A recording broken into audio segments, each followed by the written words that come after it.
ایک بزرگ کا واقعہ ہے کہ وہ کاروبار کے لیے، روزگار کے لیے ایک بار کسی جنگل سے گزر رہے تھے اور کام کے لیے گھر سے نکلے تھے. عبادت گزار بھی تھے مگر ظاہر روزی بھی کمانی تھی. مگر اچانک انہوں نے ایک منظر دیکھا کہ ایک لومڑی ہے، بڑی فربا ہے، تر و تازہ ہے، اور اس کے ہاتھ پیر بھی نہیں ہیں اور وہ اندھی بھی ہے.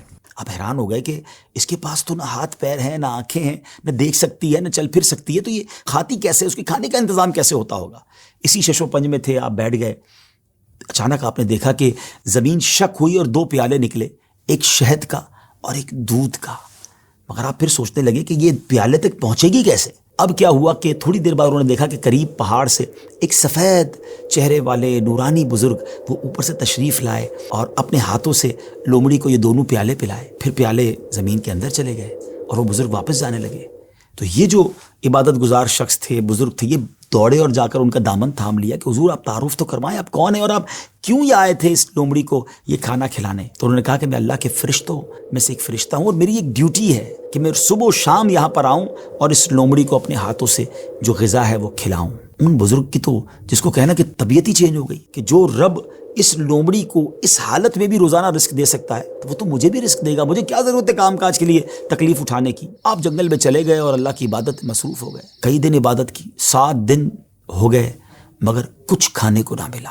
بھوک سے برا حال ہو گیا. اللہ کی بارگاہ میں فریاد کی، میرے مالک مجھے بھی تو کوئی لقمہ غذا عطا فرما. اب بھوک برداشت کرنے کی طاقت نہیں ہے، یا میری روح قبض کر لے. اللہ کی طرف سے یہ ارشاد ہوا، یہ پیغام ملا کہ اے میرے بندے اپنے ہاتھ سے کماؤ، کسب حلال کرنا ہے، کوشش کرنی ہے، خود بھی کماؤ اور محتاجوں کو بھی کھلاؤ. جب اللہ کریم کی طرف سے یہ حکم ملا تو پھر ان بزرگ نے کیا کیا؟ پہاڑ سے اتر گئے اور پھر اب طلب معاش میں اپنے کام میں لگ گئے، کمانے لگے.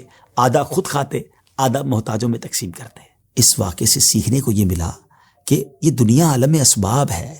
توکل یہ نہیں ہے کہ بندہ گھر میں بیٹھ جائے کہ بس اللہ روزی دے گا. یقیناً رب روزی دینے والا، مگر اسی نے اس دنیا میں اسباب بنائے ہیں اور ہمیں اپنے ہاتھ سے کام کرنے کا بھی حکم دیا گیا ہے. تو کوشش کرنی ہے. ہاں، کوشش کر کے جو اسباب اختیار کیے اسی کو سب کچھ نہ سمجھیں کہ چونکہ میری دکان ہے اس لیے مجھے رزق ملتا ہے. نہیں، رزق جو ہے وہ رب عز و جل عطا فرمانے والا ہے. رازق وہی ہے، بھروسہ اس پر ہو، اسباب پر نہیں. لیکن توکل کو اس طرح نہ سمجھے کوئی کہ جناب اب کچھ کرنے کی ضرورت نہیں ہے. ایک بار ایک صحابی رسول نبی پاک علیہ الصلوۃ والسلام کی بارگاہ میں آئے اور عرض کی کہ حضور میرے ساتھ اونٹ بھی ہے، کیا میں اس کو باندھ کر اللہ پر بھروسہ کروں یا ایسے ہی چھوڑ کر رب پر توکل کروں؟ تو نبی پاک علیہ الصلوۃ والسلام نے بڑا کمال کا ارشاد فرمایا کہ پہلے اس کو باندھو اور پھر رب پر بھروسہ کرو. تو ناظرین، ایکچول تعریف توکل کی یہ ہے کہ ہمیں اسباب اختیار کرنے ہیں مگر خالق اسباب پر بھروسہ کرنا ہے.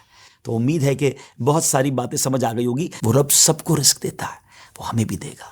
اللہ کی قدرت پر یقین رکھیں، اس پر بھروسہ رکھیں اور اس کی بارگاہ میں دعا کرتے رہیں. حرام کے قریب نہ جائیے.